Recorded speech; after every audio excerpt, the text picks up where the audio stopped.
What is up, everybody? Random Random Man here, aka RRM, bringing you another rapid movie review, aka RMR, and it is for Transformers Rise of the Beasts.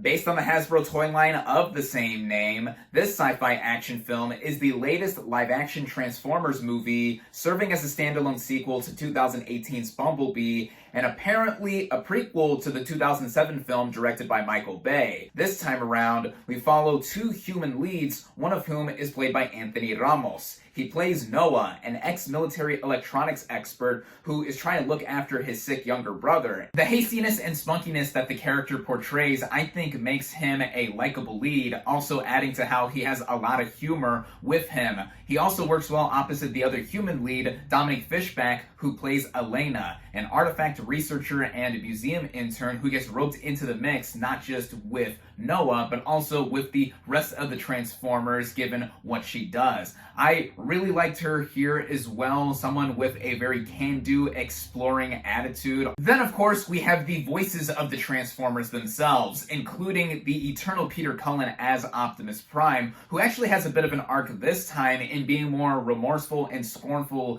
than ever with his attitude. And yeah, what is there to say about him? He is an icon. We also have some new players into the mix, like Ron Perlman playing Optimus Primal, the leader of the Maximals. There's also recently crowned Academy Award winner Michelle Yeoh as Airazor, another Maximal. But the standout new addition vocally is Pete Davidson as Mirage, an Autobot spy whom Noah first encounters, and not only do they work well off of each other too, but he is easily the funniest part of this movie, much to the annoyance of his Autobot leader Prime, but to the delight to myself and the audience around me laughing a ton. He also does a lot to lighten the mood here, and kind of follows in line to what Bumblebee established, but what this also has in common with Michael Bay's movies narratively is actually specifically borrowing some elements from past films. More specifically, the first sequel, Revenge of the Fallen, in that the main crux of the plot is the obtaining of this MacGuffin. The bad guys, the Terracons, also want it, which is standard for one of these kinds of movies, but it flows well, especially under the direction by Stephen Caple Jr., who previously helmed 2018's Creed 2, and what he does here in stepping up with a bigger budget shows that not only does he have a passion for this brand of characters, but also with how the action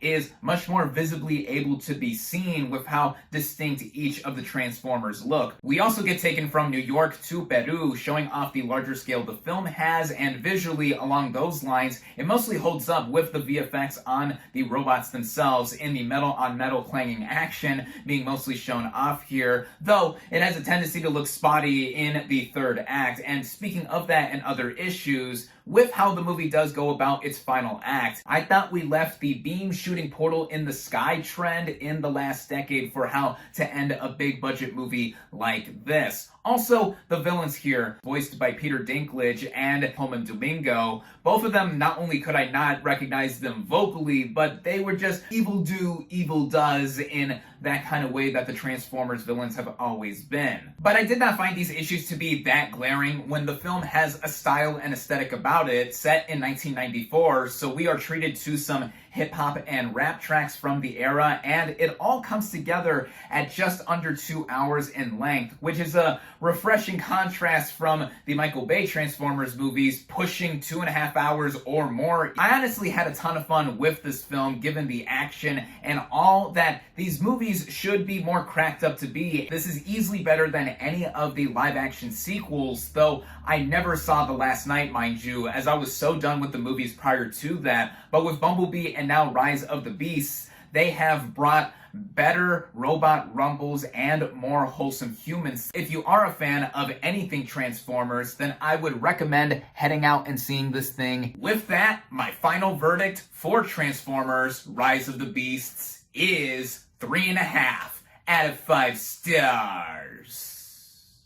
Thank you all, as always, for watching. Be sure to like this video, comment on what you thought of Transformers Rise of the Beasts, social media links in the description, subscribe to my channel for more, and I'll catch you on the next movie review.